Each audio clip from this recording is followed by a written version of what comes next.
Welcome to Penrose Learning, where we make understanding easy.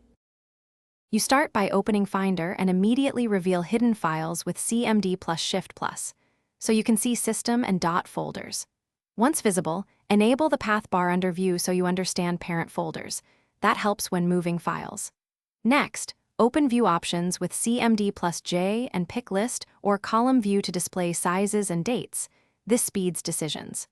Make sure to work in an account with appropriate permissions. If not, switch to an admin user before proceeding. You now change permissions and organize content.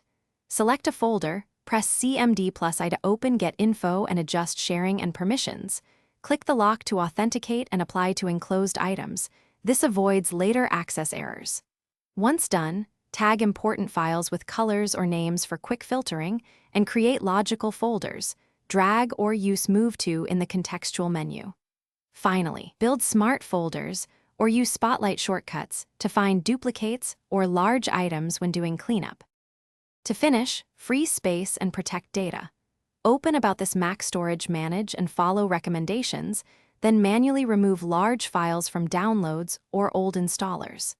Make sure Time Machine or iCloud Drive is enabled and verify a successful backup. That protects you before big changes.